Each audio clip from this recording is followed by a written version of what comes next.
이제 예배가 시작됩니다. 성도님들의 온 몸과 마음을 예배로만 집중해 주시기 바랍니다. 이제 다 함께 묵도하심으로 GMS 선교 주일 예배를 하나님께 올려드리겠습니다.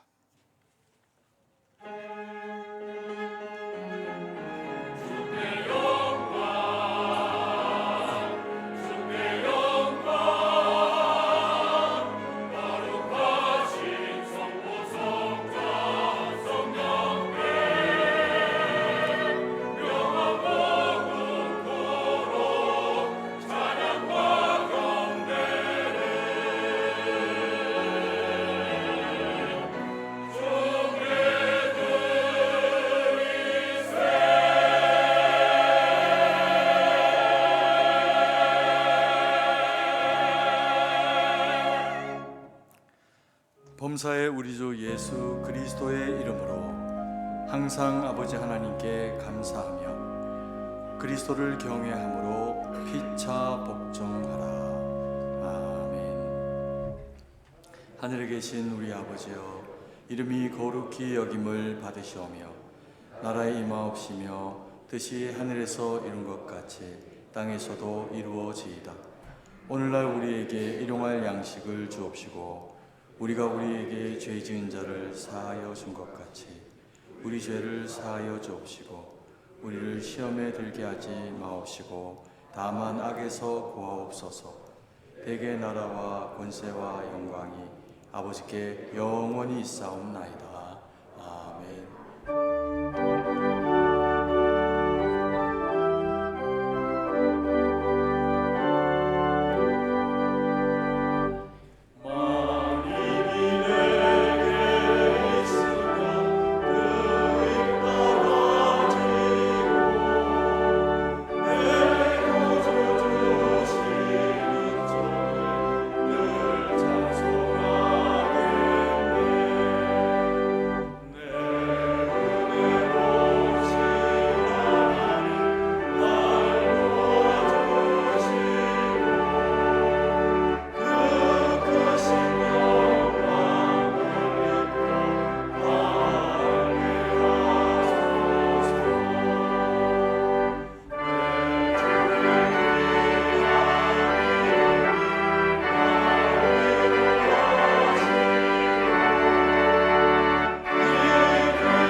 교동문 제10문 선교주일입니다. 제10문을 함께 교독하겠습니다. 온 땅이여 여호와께 노래하며 그의 구원을 날마다 선포할지어다.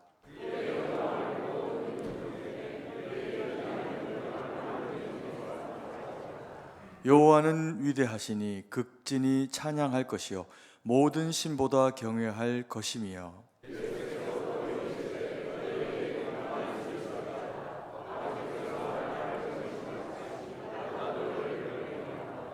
그러므로 너희는 가서 모든 민족을 제자로 삼아 아버지와 아들과 성령의 이름으로 세례를 베풀고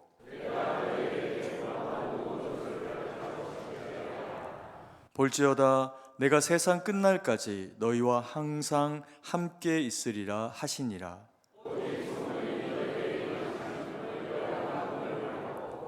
예루살렘과 온 유대와 사마리아와 땅끝까지 이르러 내 증인이 되리라 하시니라. 아멘.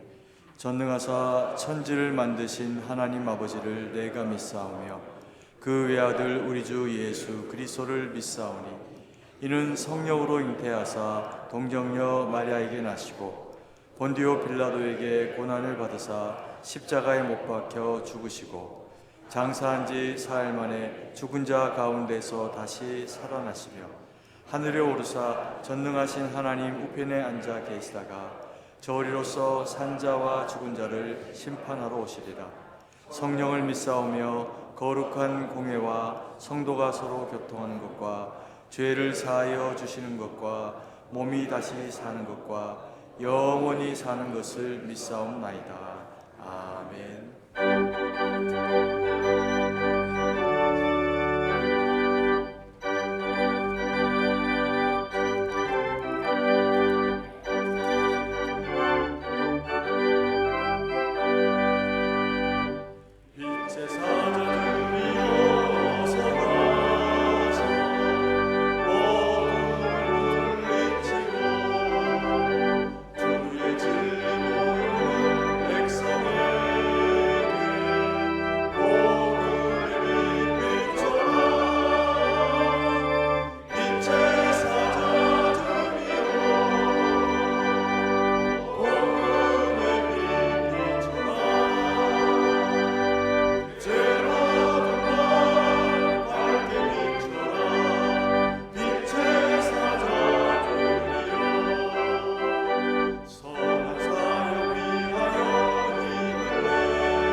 하나님 아버지, 지금까지 우리의 삶을 지켜주시며 하나님의 자녀로서 누릴 복을 주시고 우리 모두를 예배자로 세워주심을 감사합니다. 드리는 예배 가운데 하나님의 평강과 위로가 충만하게 하시고 말씀하시는 하나님을 만나게 하옵소서. 세상의 가치관에 흔들려 예수님을 온전히 믿지 못하고 우리가 죄인이 되어 살아온 죄를 용서하여 주시고 하나님을 우리의 주인으로 모시며 범사에 그분을 인정하고 말씀에 순종하는 주의 자녀 되게 하옵소서. 신실하신 하나님 아버지, 주님의 몸된 승동교회를 130년 동안 기적의 역사 가운데 지켜주심에 감사드리며 모든 영광을 하나님께 올려드립니다. 우리 승동교회는 한국교회의 과거와 현재 그리고 미래입니다. 이전의 역사보다도 이후의 역사가 더 하나님 앞에서 아름답게 쓰임받도록 지금 다시 결단하여 진정한 부흥을 꿈꾸고 헌신하며 나아가는 교회 될 수 있도록 늘 깨어 기도하게 하옵소서. 이를 위하여 세우신 최영대 담임 목사님에게 날마다 새 힘과 권능 주셔서 기도하시며 계획하신 모든 일들이 주의 뜻 가운데 다 이루어지게 하옵소서. 동역하시는 부목사님들과 전도사님들의 사역 위에도 능력을 더하여 주셔서 이 시대에 꼭 필요한 목자로 쓰임받게 하옵소서. 역사의 주인 되신 하나님 아버지, 나라를 위하여 간절히 기도드립니다. 자유민주주의를 수호하고 국방의 힘을 더욱 공고히 하며 모든 국민이 신뢰할 수 있는 진솔한 정책을 펼치게 하옵소서. 위정자들이 다윗과 같은 지도자로서 연약한 자와 소외된 이웃을 돌아보고 함께하며 국민 모두를 품을 수 있도록 지혜와 명철을 허락하여 주시옵소서. 6월 호국 복원의 달을 보내면서 목숨을 바쳐 대한민국을 지킨 분들의 희생이 헛되지 않도록 우리 모두 나라의 안위를 위해 쉼 없이 기도하게 하옵소서.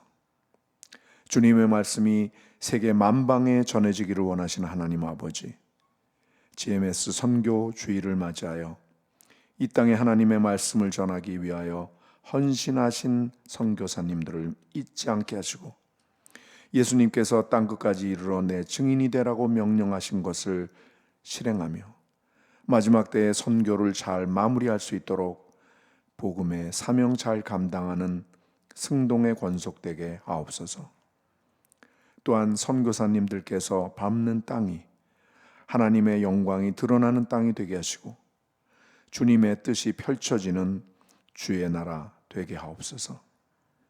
이제 GMS 행정사역원장으로 심우하시는 허성회 목사님께서 준비하신 말씀을 전하여 주실 때 우리 모두 선교의 비전을 갖고 하나님의 말씀과 예수님의 사랑을 전하는 사명을 갖게 하옵소서.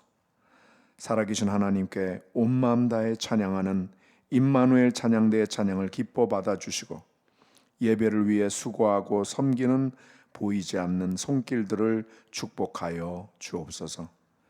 새롭게 시작하는 한 주간도 하나님 한 분으로 만족하는 참 제자의 길 걷게 하옵소서. 우리 주 예수 그리스도의 이름으로 기도드립니다. 아멘.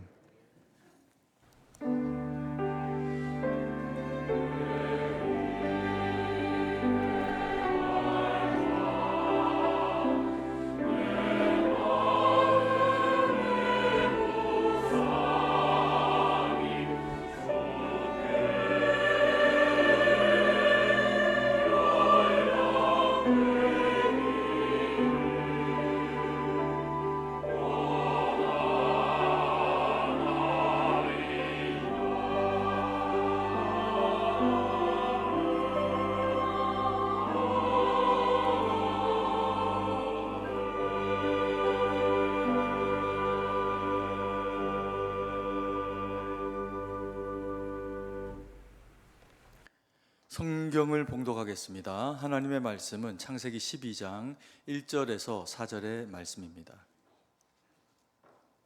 창세기 12장 1절에서 4절의 말씀을 제가 봉독해 드리겠습니다. 여호와께서 아브라함에게 이르시되 너는 너의 고향과 친척과 아비의 집을 떠나 내가 내게 보여줄 땅으로 가라. 내가 너로 큰 민족을 이루고 내게 복을 주어 내 이름을 창대하게 하리니 너는 복이 될지라.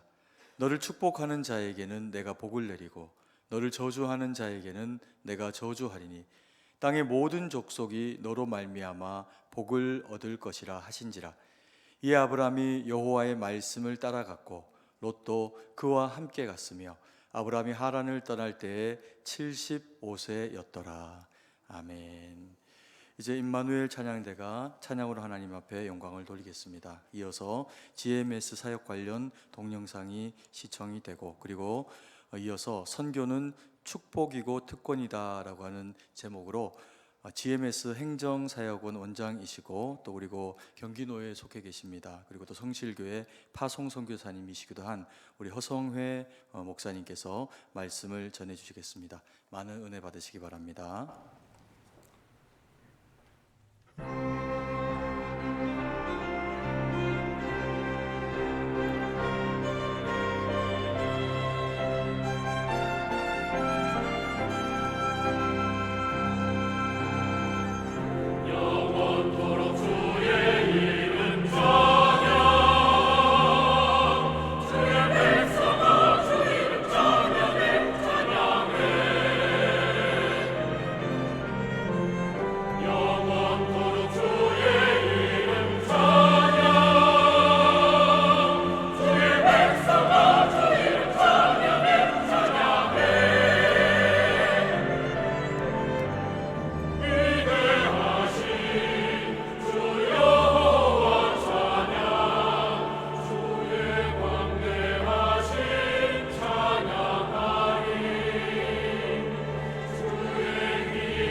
총회가 설립되기 전인 1907년 조선 예수교 장로교회 동로회 조직과 동시에 외지 전도국을 조직함으로 GMS 선교의 역사는 시작됩니다.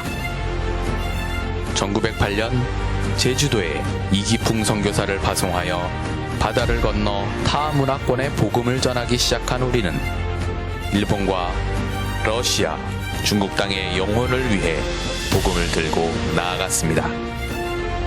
일제치하와 한국전쟁에 아픔이 가시기도 전에 선교 사역 감당을 위해 주님은 우리를 태국으로, 다음에는 대만으로 인도하셨고, 이후 우리에게 맡겨주신 지역이 넓어지며 아시아를 넘어 전 세계 영혼들을 향하게 하셨습니다.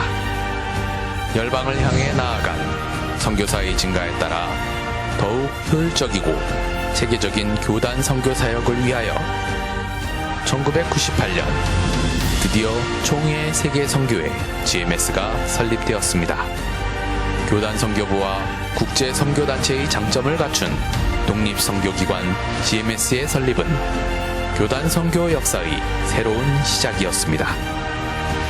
GMS는 1999년 GMS 선교센터를 세워 선교본부를 정착시켰고 2003년 세계 선교대회를 성공적으로 개최하며 교단교회의 선교 동력화를 이끌어내었으며 2005년 국내 최대 규모의 선교단체로 성장해 갔습니다. 2006년 FTT 국제 선교 세미나를 개최하여 비접촉 미전도 종족 선교를 선도해 나갔고 2011년에는 한국 선교 발전을 위한 GMS 2011 세계 선교대회를 개최 2018년에는 GMS 2018 세계 선교대회를 개최하여 분산되었던 선교를 위한 힘과 지혜를 모으고 복음의 열방의 다음 세대의 브릿지로서 미래 선교 사역을 이끌어가는 GMS가 되기 위해 재도약의 발판을 마련하였습니다. 이렇게 오직 선교를 위한 사명 하나로 이어온 GMS. 수많은 영혼이 주님께 돌아오고 또 수많은 영혼을 향해 나아가는 주님의 역사를 이루어가고 있습니다. GMS는 새로운 리더십을 구축하고 예수 그리스도의 위임령에 따라 전 세계 모든 민족의 복음화를 이루는 GMS의 사명을 완수하기 위한 새로운 역사를 계속 써내려가고 있습니다. 코로나19 가운데 위축되지 않고 선교 역사를 계속 써내려가며 이전도 종족 초점, 전략적 선교 집중, 팀 선교 활성화, 교회의 선교 동력화를 추구하는 GMS 비전을 성취해가고 있습니다. 또한 급변하는 선교 현장에 대한 이해를 바탕으로 성경 말씀과 개혁주의 신학에 근거한 교회 설립을 통해 영혼 구원을 위해 최선을 다하며 선교사와 파송교회, GMS 본부가 하나 되어 전 세계 선교 현장으로 나아가고 있으며 섬김, 하나됨, 기도, 격려, 오름을 실천하며 하나님과 연합, 선교 현장에서 팀 사역을 통해 복음 사역이 이루어지도록 노력하고 있습니다. 그리고 선교지 현지 교회들이 직접 선교 자원을 선발하고 타 문화권으로 파송하는 것을 최종 목표로 하는 선교 개척을 위해 전략적인 선교와 건강한 선교 현장을 만들어가며 주님 나라 확장을 위한 길을 더욱 힘차게 달려나갈 것입니다. 주님 주신 사명 다하는 그날까지 주님과 함께, 열방과 함께, 당신과 함께. GMS 총회 세계 선교회의 역사는 계속됩니다. 할렐루야. 주 안에서 여러분들 만나 뵙게 되어서 감사드립니다. 주님의 이름으로 여러분 한 분 한 분을 사랑하고 또 축복합니다. 먼저 우리 한국 기독교 역사에 있어서 중심이고, 그리고 올해 교회 설립 130주년을 맞이한 승동교회에서 오늘 여러분들과 함께 말씀을 나눌 수 있게 되어서 개인적으로 큰 영광이고 또 하나님 앞에 영광을 올려드립니다. 이 바람이 있다면 오늘 이 선교주의 예배 가운데 우리 하나님께서, 우리 예수님께서 세례를 받으실 때에 경험했던 놀라운 경험이 있었죠. 하늘의 문이 열리고 또 성령이 강력하게 임재하셨던 그 은혜가 이 예배 가운데 강력하게 역사하는 예배가 될 수 있기를 주의 이름으로 축원합니다. 방금 전에 오늘이 이제 GMS 선교 주일에 관련해서 이제 드리고 있어서 GMS를 잠시 소개를 했습니다. 영상에 나온 것처럼 GMS는 전 세계 약 97개국에 약 2,600여 명의 선교사를 파송하고 있습니다. 우리 한국의 교단이나 모든 선교단체를 총망라해서 가장 많은 선교사를 파송하고 있고, 이미 GMS는 글로벌한 세계 국제 선교단체로 성장을 했습니다.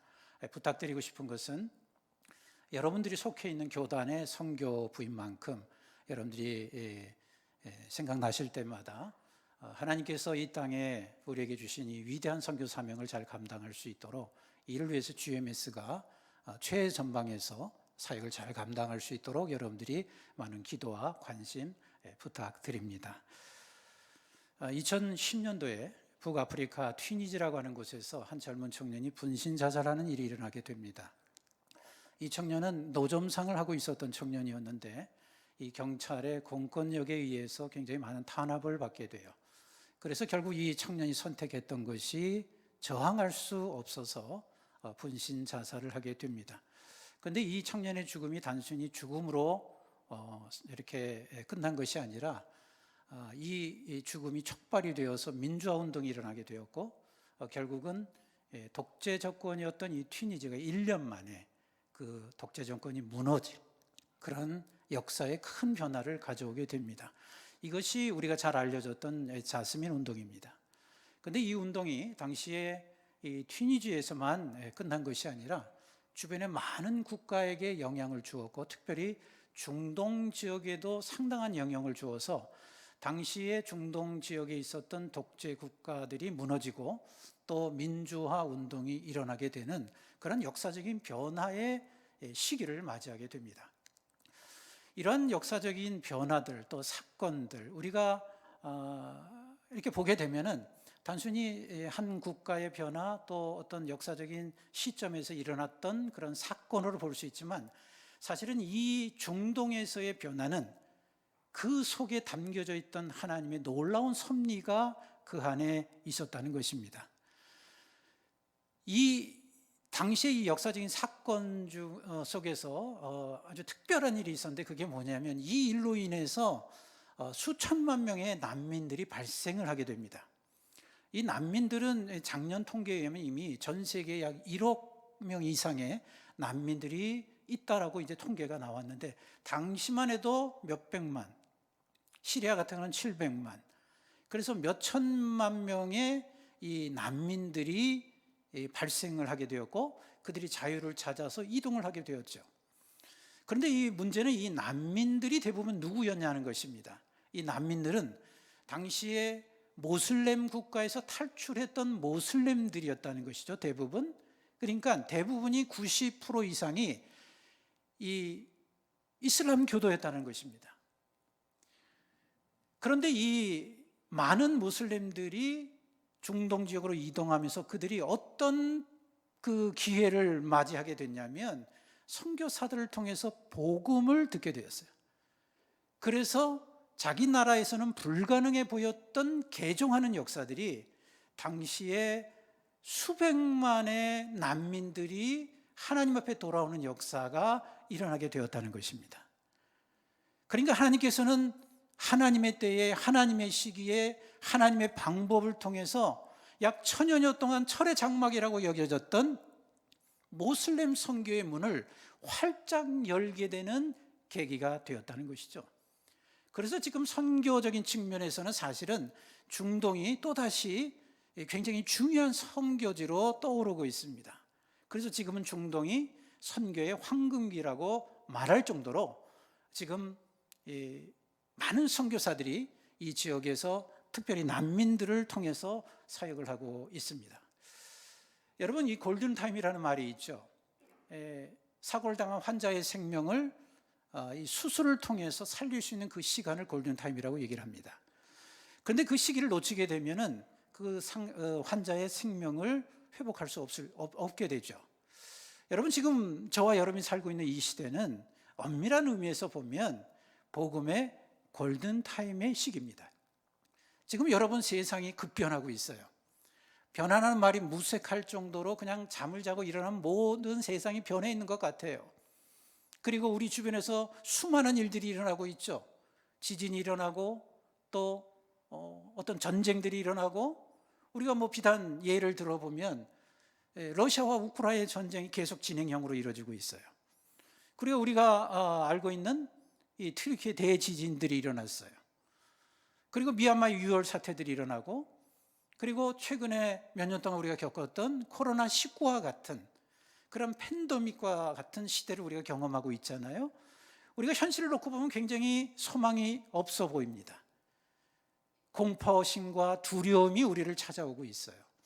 그러나 이런 현상들, 변화들이 단순히 시대적으로 나타나는 단순한 현상에 불과한 것이 아니라, 사실은 이 변화 속에는, 그 속에는 하나님께서 이 세상을 구원코자 하는 하나님의 계획과 뜻이 담겨져 있다는 것입니다.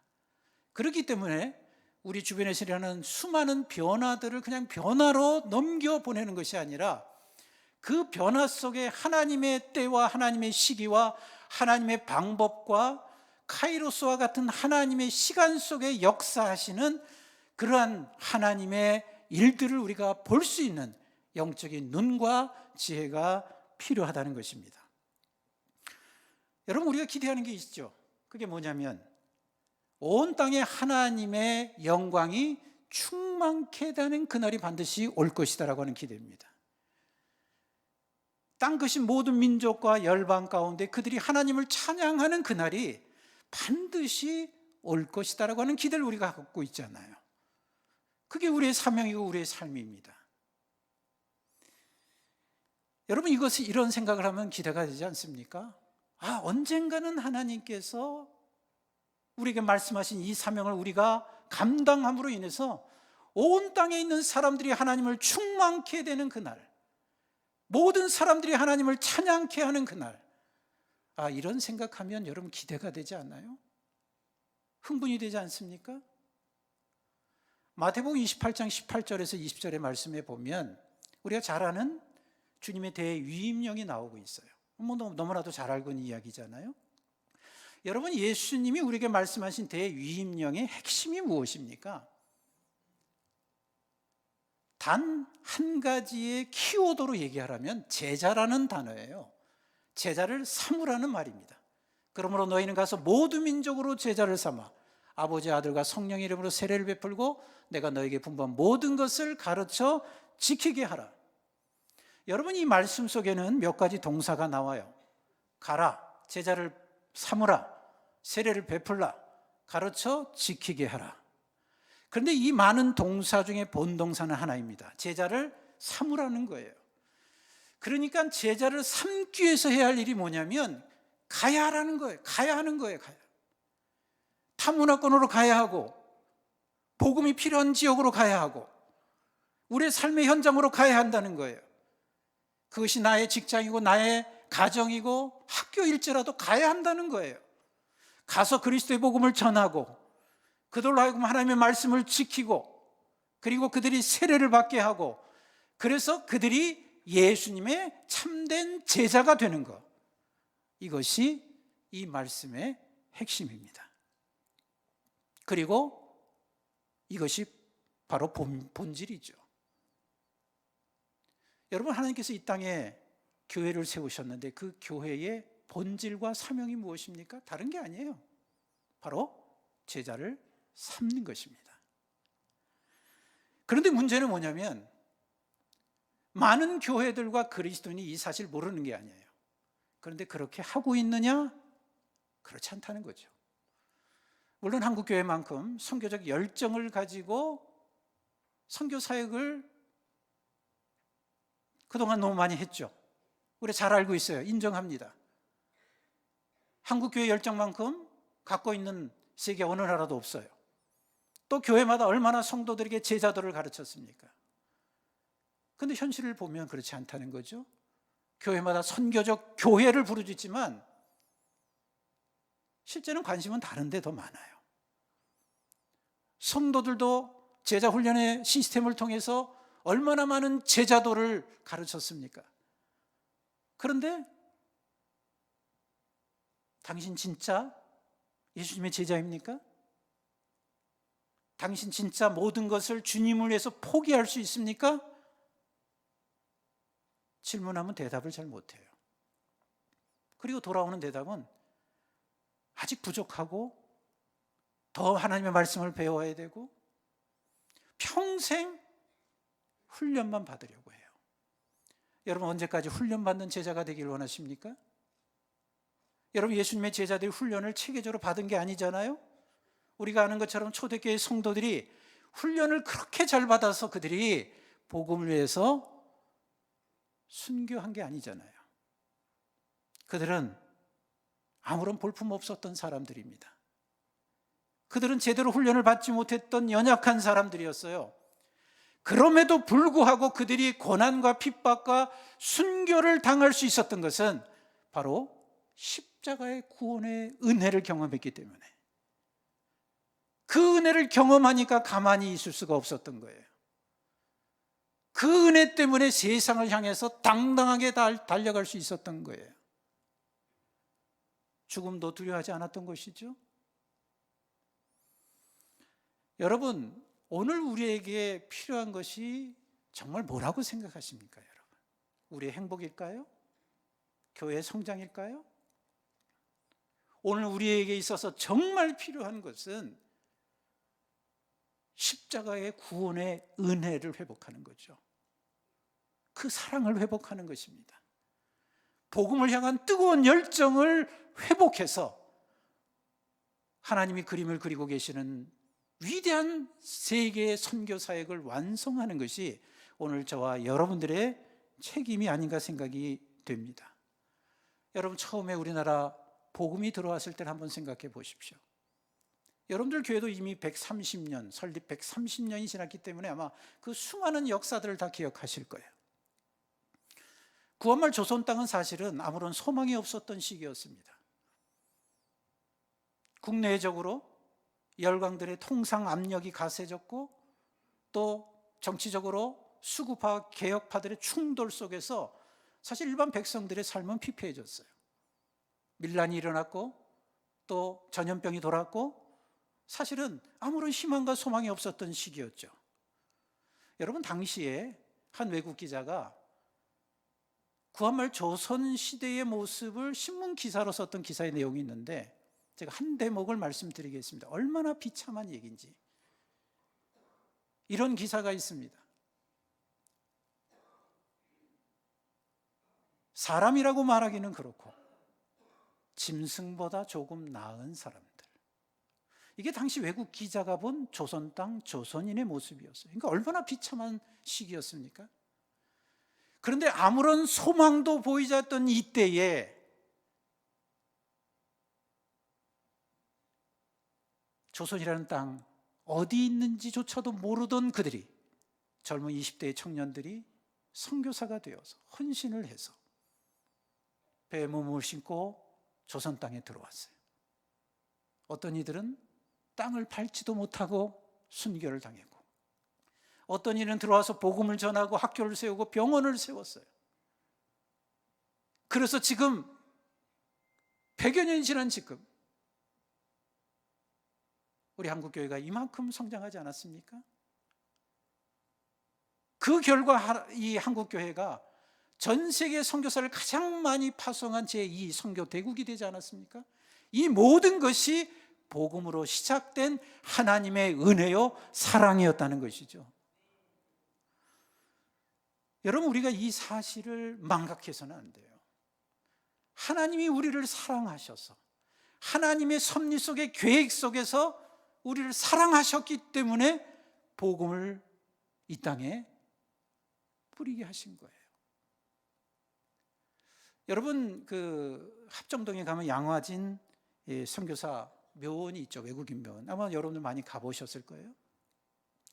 거기는 145명의 우리 구한말 조선 땅에 들어와서 선교하다가 순교하신 선교사님들과 그 가족이 묻혀져 있어요.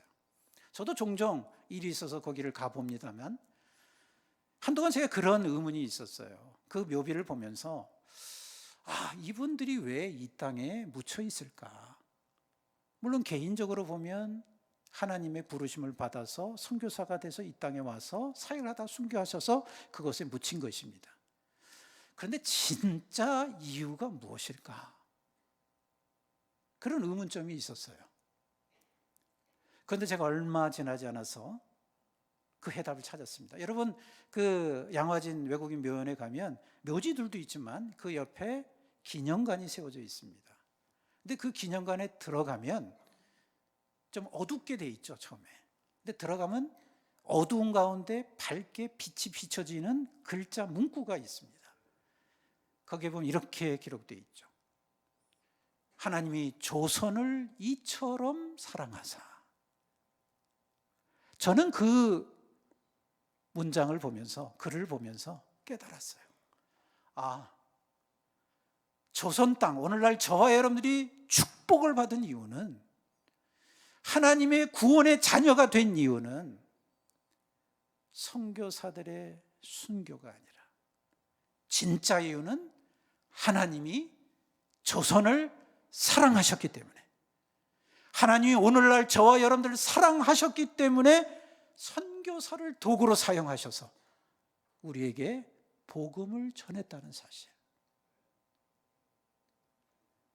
얼마나 우리를 사랑하셨으면 구한말 조선 땅 그 시기에 선교사들을 불러서 우리에게 보내시고 복음을 전하셨냐는 거죠. 만약에 하나님이 이런 사랑이 없었으면 한국이 이렇게 축복받았겠습니까, 여러분? 저와 여러분들이 이렇게 정말 기념하며 선교주의를 지키면서 하나님 앞에 찬양하며 예배 드릴 수 있었겠어요? 여러분, 우리는 복음의 빚진 자고 하나님의 사랑의 빚진 자입니다. 이런 사실을 우리가 잊지 말아야 돼요. 오늘 본문의 말씀은 바로 그런 이야기를 우리가 사실은 연관해서 말씀해 주고 있는 말씀이에요. 여러분, 오늘 창세기 12장 1절에서 4절의 말씀 우리가 잘 알고 있는 하나님께서 아브라함을 부르시는 장면이에요. 우리가 잘 알고 있죠. 그러나 이것이 아브라함을 단순히 부르는 장면으로 여러분이 넘어가서는 안 되는 말씀입니다. 왜냐하면 하나님께서 아브라함을 부르시고 이스라엘 백성들을 부르시면서 그들에게 언약의 말씀으로 특별하게 축복해 주시고 있는데, 이 축복은 단순히 아브라함과 이스라엘 백성들에게 주는 축복이 아니라 이 복을 모든 민족과 열방 가운데 복을 전해야 되는 그러한 사명 때문에 이들에게 복을 주고 있다는 사실이에요. 자, 우리가 여러분 한번 보겠습니다. 말씀 2절 말씀에만 보면 이렇게 말씀하고 있죠. 내가 너로 큰 민족을 이루고 내게 복을 주어 내 이름을 창대하게 하리니 너는 복이 될지라.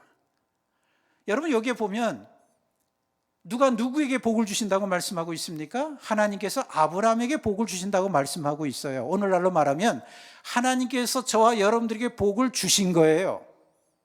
그러니까 저와 여러분들이 이미 하나님께서 주신 복을 받고 누리고 살아가는 사람들임을 믿으시기 바랍니다. 어떤 복이에요? 우리는 이것을 상단의 복, 하늘에서 주는 복이라고 얘기하는데, 이 복이 어떤 복이냐는 것이죠. 에베소서 1장 3절에 보면 이런 말씀이 있습니다. 하나님께서 그리스도 안에서 하늘에 속한 모든 신령한 복을 너에게 주었다라고 했어요. 그 복이 어떤 복이었습니까? 너희들을 거룩하게 만드셨어요. 흠이 없게 만드셨습니다. 죄를 사하여 주셨습니다. 성령으로 인쳐 주셨습니다. 하나님의 자녀가 되게 만드셨습니다. 이런 신령한 하늘의 복을 이미 저와 여러분들이 받았다는 거예요. 우리는 복을 누리며 살아가야 되는 사람이에요. 그런 특권을 받은 사람이에요. 그런데 문제는 뭐냐면 이 복을 복으로 여기지 않는다는 것이죠. 복이 되도록 하나님께서 우리를 불러주셨는데 우린 자꾸 엉뚱한 복만 생각해요. 그러니까 하나님께서 우리에게 주시는 복의 본질을 우리가 엉뚱한 것으로 바꿔버리고 엉뚱한 복을 쫓아 살아가고 있다는 것입니다. 그러다 보니까 우리의 신앙생활이 어떻습니까? 우리의 믿음 생활이 어때요? 복에 진정으로 하나님 우리에게 주신 이 축복을 본질을 망각해버리니까 조그만 어려움이 생겨도 우리의 믿음과 신앙이 어때요? 그냥 넘어지는 거예요. 영성도 사라지고 야성도 사라지고 복음의 능력도 사라지고 그게 우리의 모습이 되어버리는 거예요. 여러분 잊지 마십시오. 오늘 이 자리에 앉아 계신 저와 여러분들은 하나님이 이미 약속하신 하늘의 신령한 복을 받은 사람들이에요. 저는 이 복을 여러분들이 진짜 누리시기를 주의 이름으로 축원합니다. 하나님의 자녀라면 하나님의 백성답게 제발 좀 사셔야죠. 복에 따라 요동치는 그런 믿음이 아니라 이미 복을 받은 사람으로 복 때문에 요동치는 믿음이 아니라 이미 받은 그 복 때문에 견고한 믿음을 가지고 우리에게 주신 사명을 따라 살아가는 저와 여러분들이 돼야 될 줄로 믿습니다. 여러분, 하나님 우리에게 복을 주신 이유가 뭐예요? 여러분 그 생각해 보셨어요? 하나님 왜 우리에게 복을 주신 것 같아요? 너희들 행복하라고? 너희들 편안하게 잘 살으라고?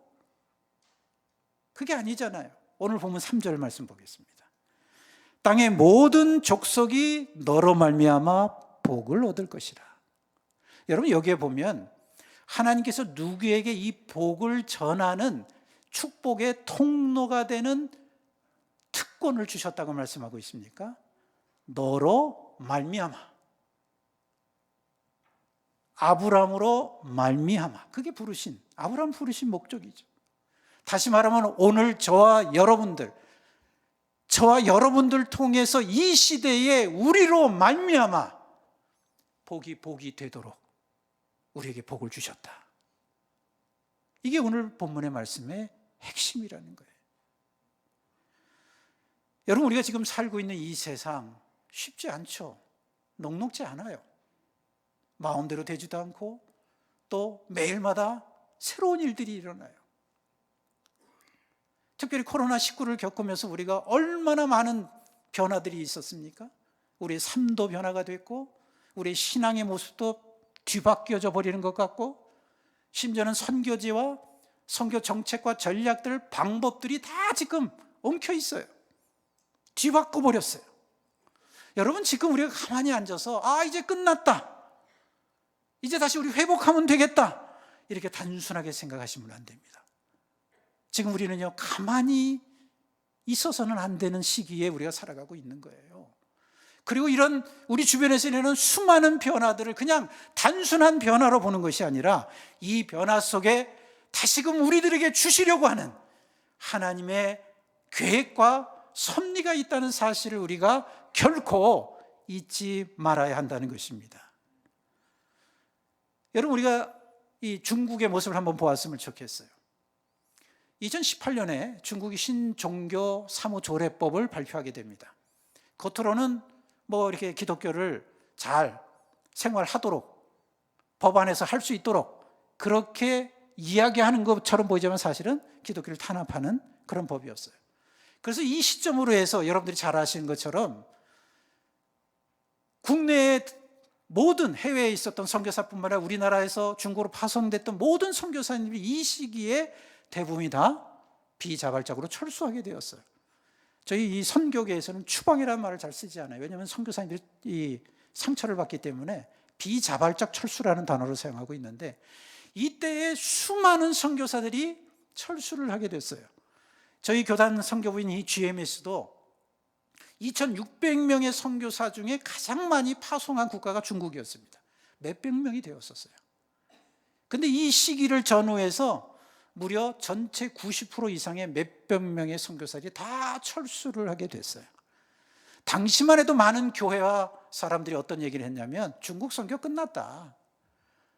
이제는 추방당하고 비자발적으로 철수를 하기 때문에 선교사를 보낼 수도 없고, 또 비자도 주지 아니하고 비자를 캔슬해서 선교사들이 다 추방을 당했기 때문에, 비자발적으로 철수했기 때문에 이제는 더 들어갈 수 없다.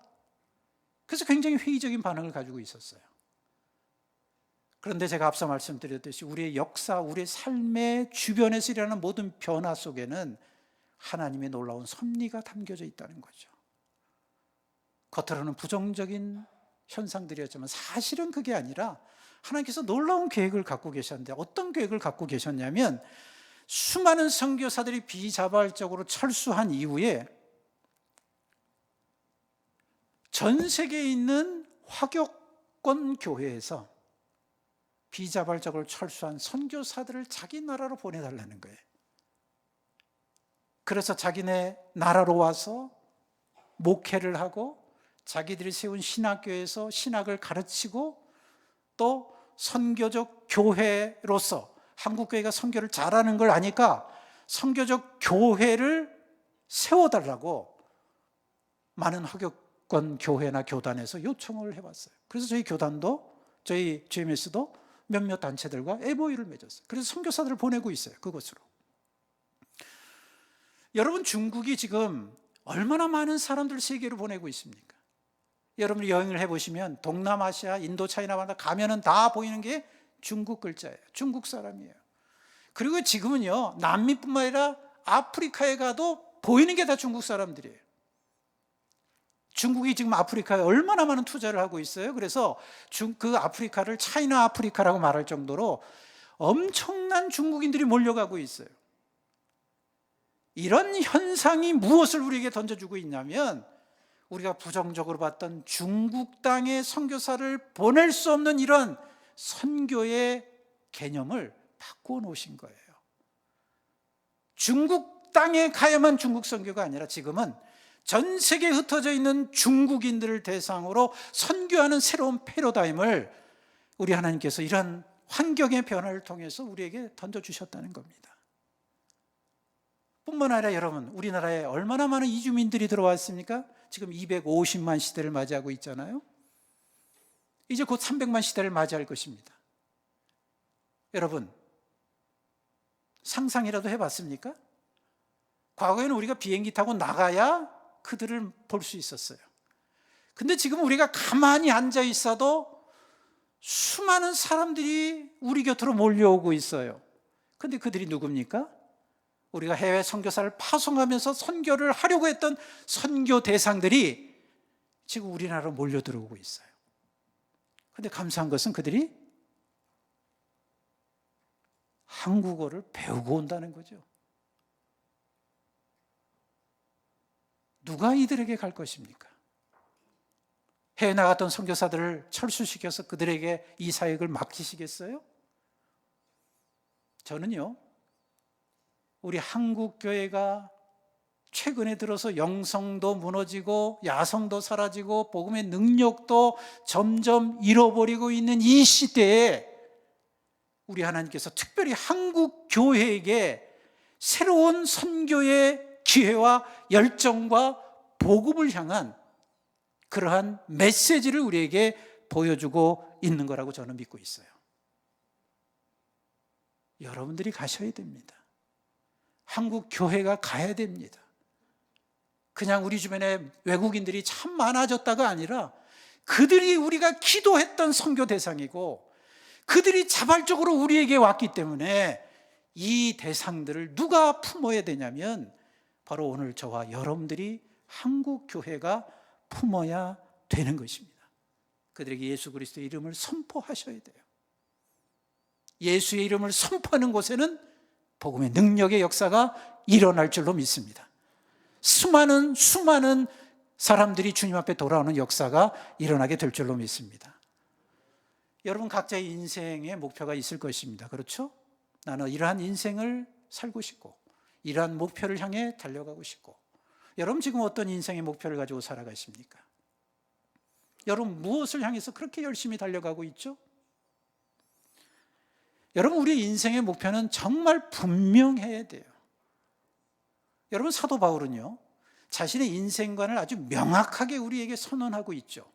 사도행전 20장 24절에 보면 내가 달려갈 길과 주 예수께 받은 사명 곧 하나님의 은혜의 복음을 증언함을 마치려 하면은 나의 생명조차 조금 더 귀한 것으로 여기지 아니하노라.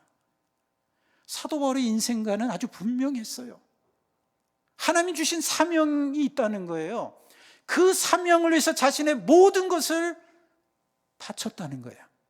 그런데 그 사명이 뭐였습니까? 복음을 증거하는 일이었다. 저는 이 사도 바울의 고백을 보면서 그런 생각이 들었어요. 사도 바울은 아마도 이 세상에 태어나기 전에 어머니의 태중에 있을 때부터 자신은 일평생 복음을 위해서 살아가는 인생임을 알고 태어난 인물이 아닌가. 그러니까 평생 복음을 위해서 살아가지 않았어요. 그 어떠한 관심도 두지 않았어요. 뿐만 아니라 이 사도 바울의 이 몸속에는 예수님의 생명의 피가 늘 뜨겁게 식지 아니하고 흐르고 있었던 것이 아닌가, 그런 생각이 들어요. 오늘 이 자리에 나오신 여러분들 구원 받으셨죠? 하나님의 자녀가 되셨죠? 여러분 몸속에도 이런 은혜가 있습니까? 예수의 생명의 피가 여러분들이 신앙을 막 불어 힘을 주고 있고 복음을 향해 열정을 불어넣어 주고 있느냐는 거예요. 만약에 그렇다면요, 지금 여러분들의 모습 그대로 살아가서는 안 되잖아요. 한번 자신의 모습을 살펴보세요. 정말 그렇다면 현재의 나의 모습, 이 모습으로 하나님 앞에 설 수 없잖아요. 정말 그렇다면 여러분들의 교회가 지금까지도 잘해 오셨지만 지금 이 모습, 이 상태로 있어서는 안 되잖아요. 여러분, 우리에게는요 과감한 결단과 포기가 필요한 겁니다. 복음을 위해서라면 하나님이 우리에게 주신 사명의 길을 걸어가는 그 일에 있어서 비록 내가 나에게 손해를 주고 나에게 고난을 당겨주고 또 심지어는 내 생명을 포기해야 되는 그런 일이 있을지라도 과감하게 나의 우선순위의 삶을 결단하고 정리해야 될 그런 결단이 오늘 우리에게 필요한 줄로 믿습니다. 그런 사람들을 하나님이 사용하시는 거잖아요. 그런 교회를 하나님이 위대한 교회로 사용하시는 것입니다. 저는 성동교회가 그런 교회가 되기를 주의 이름으로 축원합니다. 여러분, 분명히 기억하십시오. 선교는 축복이고 특권입니다. 여러분, 이 아프리카에 이 빅토리아 호수라고 하는 곳이 있는데 그 호수에 가면 우리가 잘 알고 있는 위대한 선교사였던 데이빗 리빙스톤의 동상이 세워져 있어요. 그 동상 비문에 이런 글이 적혀져 있습니다. 선교사는 희생하는 것이 아니라 특권이다. 여러분, 이 말씀의 의미는 뭐냐면, 여러분, 우리는 선교를 그냥 어렵고 또 힘든 일이라고 생각을 해요.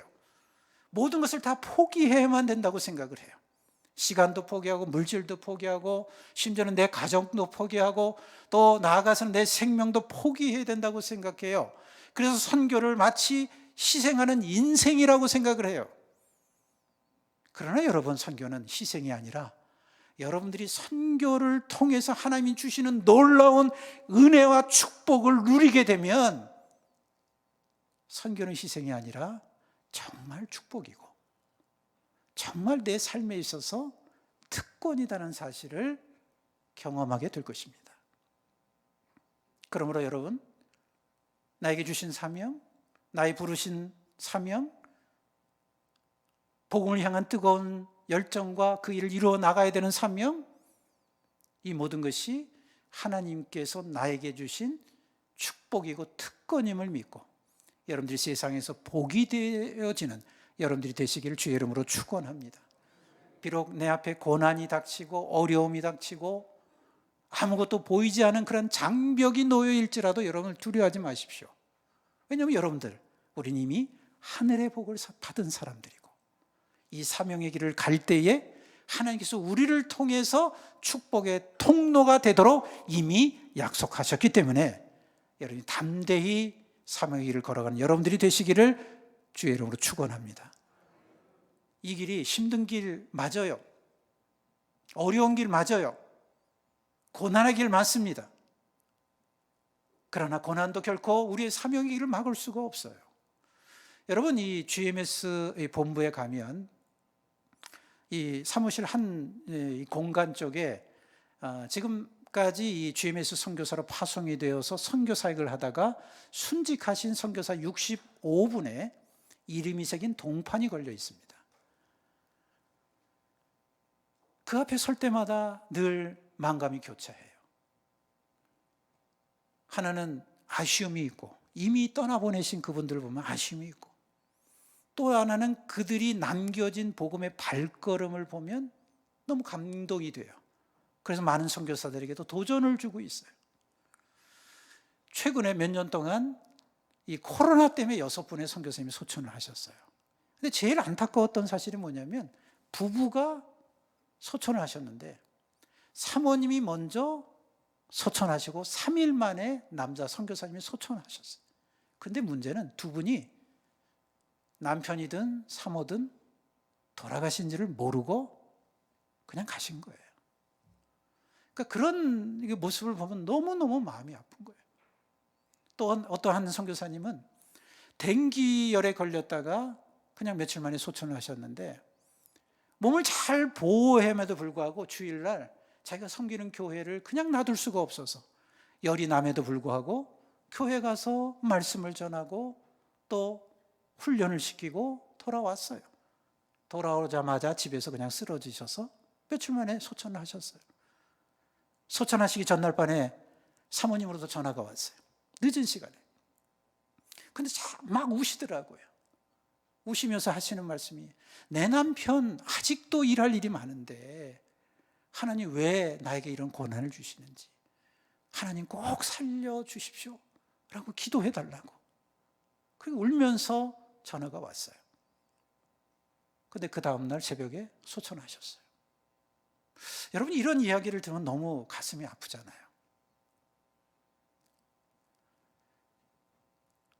그런데 이제 소천하신 선교사님들이 생기면 결국은 마지막에는 이제 본부에서 행정적으로 정리를 합니다. 그럼 그분들이 지금까지 사역했던 사역 보고들, 또 보내왔던 편지들, 이런 것들을 다 정리를 하는데 그 정리를 하면서 제가 많은 감동과 도전을 받았어요. 비록 그분은 일찍 사명 따라 하나님 불러가셨지만 그분이 남겨놓은 이 복음의 발걸음, 그리고 지금도 선교지에서 놀라운 성령의 역사가 일어나고 있는 이 일들을 바라보면 정말 하나님 앞에 감사하지 않을 수가 없습니다. 여러분, 우리에게 있어서 정말 가장 위대한 일이 뭐라고 생각하세요? 교회 부흥하는 것이요? 여러분, 믿음이 성장되는 거예요? 사실 그것보다 더 중요한 것, 하나님 앞에서 가장 위대한 일은 뭐냐면 바로 영혼 구원을 하고자 하는 뜨거운 열정과 심장이 우리에게 필요한 것입니다. 그 열정과 심장이 있으면 우리 하나님께서 위대한 도구로 여러분을 사용하실 줄로 믿습니다. 그런 교회를 위대한 교회로 사용하실 것입니다. 저는 우리 숭동교회가 그런 교회가 되기를 주의 이름으로 축원합니다. 사도 바울이 이런 고백을 했잖아요. 나는 선한 싸움을 싸우고 나의 달려갈 길을 마치고 나의 믿음을 지켰으니. 여러분, 지금 어떤 싸움을 싸우고 살아가십니까?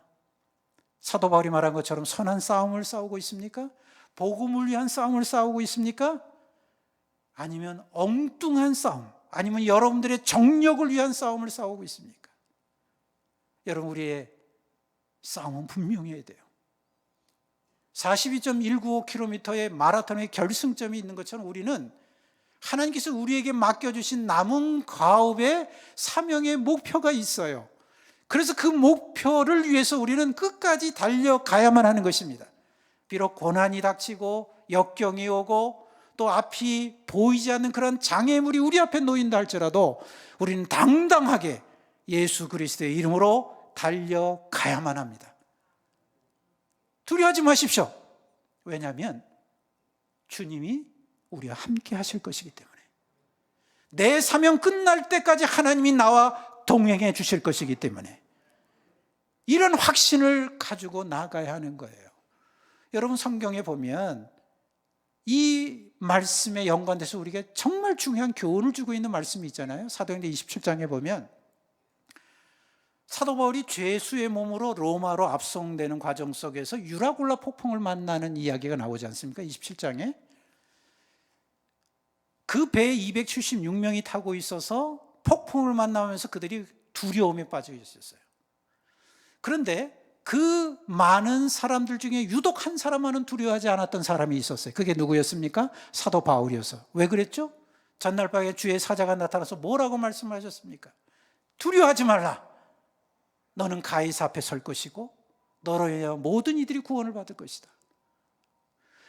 바울은 두려워하지 않았던 이유가 다른 게 아니에요. 하나님이 약속의 말씀을 주신 거예요. 폭풍이라고 하는 고난 속에서도 너는 죽지 않을 것이다. 너의 사명의 끝은 여기가 아니라 너의 사명의 끝은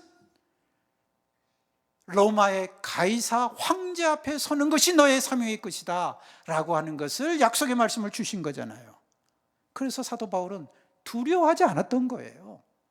폭풍 속에서도 자기가 죽지 않을 것이라는 사실을 알고 있었던 거예요. 여러분, 이 말씀이 오늘 저와 여러분들에게 주는 교훈이 무엇입니까? 내 사명 끝날 때까지 주님이 절대 나 불러가시지 않는다는 거잖아요. 내 사명이 끝날 때까지 하나님께서는 나를 끝까지 지켜주실 것이라는 거잖아요. 하나님께서는 여러분 각자에게 사명을 주셨어요. 하나님께서 여러분들 향한 기대를 갖고 계세요. 그 기대와 사명이 끝나기 전까지는 하나님 여러분 불러가시지 않아요. 그 사명이 끝날 때까지 우리 주님은 여러분과 함께 하실 것입니다. 그럼 여러분 사명의 길을 그냥 걸어가시면 되는 거예요. 그러면 여러분, 내가 지금 살아있는 거 감사하셔야 돼요. 여러분, 내가 지금 건강하게 살아가고 있잖아요. 건강해서 오늘 주일 아침에 나와서 여러분 예배 드리고 있잖아요. 여러분들이 무슨 조깅을 하고 또 헬스를 다니고 뭐 좋은 건강식품 먹어서 여러분들이 건강하고 잘 사는 게 아니에요. 여러분 지금 잘 살고 있는 거 하나님의 축복이고, 하나님께서 여러분들 향한 기대와 사명이 주어져 있기 때문에 그것을 이루기까지 여러분 이 땅에 살아가도록 만드시는 거예요. 이 사실을 여러분 잊지 마십시오. 그러면 여러분들이 각자에게 주신 사명 따라 살아가시기를 바랍니다. 어떠한 고난과 역경과 핍박이 와도, 모든 것을 포기해야 되는 상황이 와도 두려워하지 마세요. 담대하게 달려가세요. 왜? 여러분들의 사명이 끝날 때까지 우리 주님이 여러분들과 함께 하실 것이기 때문에 그렇습니다. 말씀을 정리하도록 하겠습니다. 사랑하는 성도 여러분, 우리 모두는 언젠가 주님 앞에 설 것입니다. 죽음을 맞이할 거예요. 그때 여러분 주님 앞에서 어떤 평가를 받기를 원하십니까? 여러분들의 교회는 어떤 교회로 주님 앞에 남겨지시길 원하십니까? 선교는 주님의 최고의 명령입니다. 그 일을 위해서 오늘 저와 여러분들을 부르신 줄로 믿습니다. 그러므로 하나님의 이 부르심의 목적을 분명히 깨닫고 세상에 복이 되기 위해서 축복의 통로의 삶을 살았던 아브라함처럼 선교는 축복이고 하나님이 주시는 은혜고 특권임을 깨닫고 이 땅에서 세상에 복이 되며 살아가는 여러분들이 되시기를 주의 이름으로 축원합니다. 하나님 아버지 감사합니다. 선교는 주님의 최고의 명령임을 저희들이 믿습니다. 이를 위해서 우리를 부르시고 우리를 통해서 이 일들을 감당케 하시는 하나님의 놀라운 섭리와 계획 속에 우리가 순종하며 살아가게 하시고 이 세상에 복이 되는 우리의 모든 삶이 될 수 있도록 인도해 주시옵소서. 살아계신 예수님의 이름으로 감사 기도드리옵나이다. 아멘.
사랑과 은혜가 풍성하신 아버지 하나님, 은혜와 사랑을 감사드립니다. 우리를 주의 복음으로 130년 전에 이 땅에 승동교회를 세우시고 하나님 그 복음 통해서 저희를 주의 택한 백성 삼으시니 감사드립니다.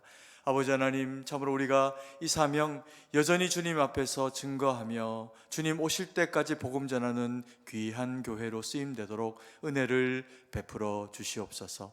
아버지 하나님, 저희에게 허락하신 물질 가운데 모든 것이 주의 것인 줄 알아 그 일부로 주님 앞에 예물로 올려드리오니 이 예물이 쓰이는 곳에 하나님 나라와 복음과 선교를 위해 쓰임되도록 하나님께서 은혜를 베풀어 주시옵소서. 아버지 하나님, 참으로 이 나라 이 백성이 참 어렵고 힘든 시기를 보내고 있습니다. 우리 하나님께서 함께하여 주셔서 하나님, 참으로 이 땅의 정치와 경제와 문화와 치안과 또 교육과 어떤 영역이어도 오직 주의 복음으로 말미암아 세워진 하나님의 사람들의 빛되고 소금되는 아버지 하나님, 그와 같은 일들을 통해서 하나님 구별되이 쓰임되도록 은혜로 역사하여 주시옵소서. 그래서 아버지 하나님, 이 나라가 주님 오실 때까지 쓰임받는 아버지 하나님 이 백성 될 수 있도록 역사하여 주시옵소서. 하나님, 우리 승동교회도 그와 같은 쓰임 되기를 원합니다. 우리의 승동에 속한 모든 권속들이 하나님, 우리 자녀 세대, 우리 청장년 세대, 부모님 세대 모두가 다 같은 말씀 은혜 가운데 아버지 하나님 성령의 충만으로 일어나서 하나님 참으로 복음 전하며 주의 뜻 가운데 설 수 있도록 함께하여 주시옵소서. 아버지 하나님, 그리고 또 세상에 영적인 위인이 희박한 이 시대에 하나님 믿음으로 각자의 그 영역 가운데서 참으로 주의 선한 도구로 쓰임 받도록 우리 가운데 역사하시고 함께하여 주시옵소서. 하나님, 우리 지체들 가운데 연약한 이들이 있습니다. 건강으로 또 영적으로 물질적으로 어떤 어려움과 곤란함 가운데 있어도 주님 붙잡고 기도하며 주의 도우심 아버지 하나님 소망하며 부르짖을 때 하나님께서 그 기도 들으시고 그 몸과 상황과 모든 여건 가운데 함께 하셔서 치유하시고 회복하시는 역사가 있도록 하나님 도와주시옵소서. 세계 만방에 흩어져 복음 전하는 우리 선교사님들의 그 믿음의 삶 가운데, 그 전하는 복음 가운데 많은 아버지 하나님 이들이 하나님께로 돌아오는 능력의 복음의 역사가 일어나서 하나님 주께 영광 돌리는 우리 선교사님들의 그 모든 사역이 되도록 그 건강과 사역과 그 모든 지경 가운데 함께하여 주시옵소서. 참으로 주님께 모든 것을 의지하고 감사드리며 살아계신 주 예수님 이름으로 기도드립니다. 아멘. 교회 소식 알려드리겠습니다. 오늘 우리 교회 처음으로 오신 분들을 예수님의 이름으로 환영합니다. 본당 1층 새가족부실로 오셔서 환영과 안내를 받으시기 바랍니다. 새가족을 위한 친교 및 공부도 있습니다. 오늘은 교회 설립 130주년 기념 선교주일로 총회 세계선교회와 함께 하나님 앞에 예배를 올려드렸습니다. GMS를 위한 헌금을 함께 드리오니 하나님 나라를 위하는 마음으로 동참해 주시기 바랍니다. 설교는 GMS 행정사역 원장이신 허성회 목사님이 전해주셨습니다. 사랑방 화요 리더 모임이 6월 27일 화요일 오전 10시 30분에 1층 소예배실에서 있습니다. 사여전도회 기도회가 6월 28일 수요일 오후 3시 30분에 1층 소예배실에서 있습니다. 전교인 새벽기도회가 7월 3일 월요일 오전 5시 30분에 본당에서 있습니다. 세 달의 첫날을 새벽기도회로 시작하시기 바랍니다. 새벽 찬양대원은 당일 오전 4시 40분에 찬양 연습실에서 모이게 됩니다.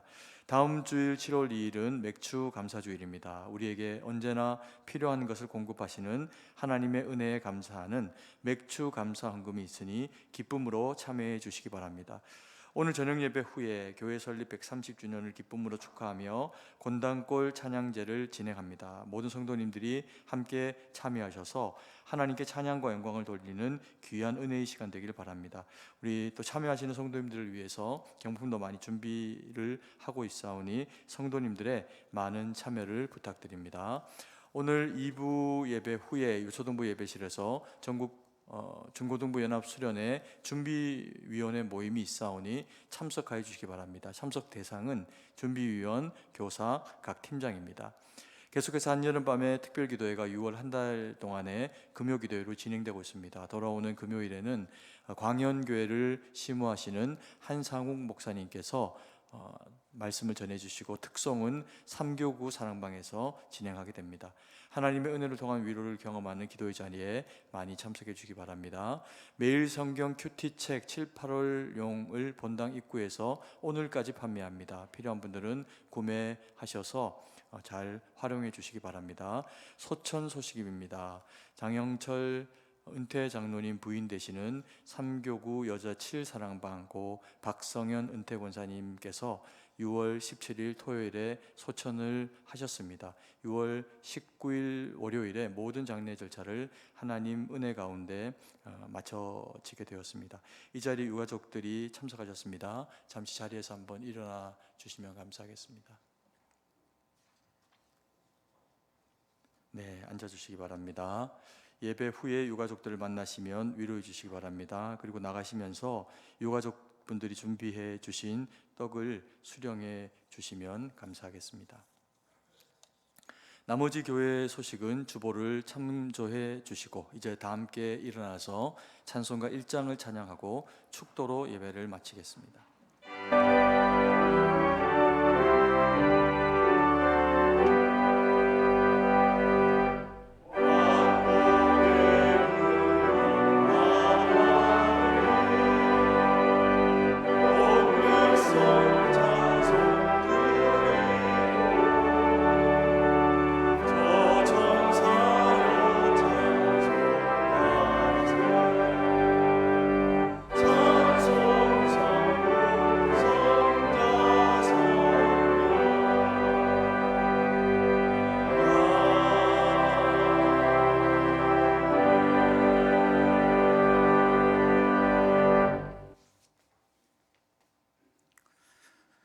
이제는 우리 구주 예수 그리스도의 은혜와 하나님 아버지 크고 놀라우신 사랑하심과 성령님의 감동 감화 교통 충만하신 은혜가 오늘 선교주의를 통하여 선교는 축복이고 특권임을 깨닫고 세상에 복이 되어 살아가길 소원하는 이곳에 모인 모든 성도들과 그 가정과 자녀 위에 그리고 승동교회 위에 그리고 지금도 전 세계에서 복음을 전하고 있는 수많은 선교사들의 발걸음 위에 이제로부터 영원토록 함께 있을지어다. 아멘.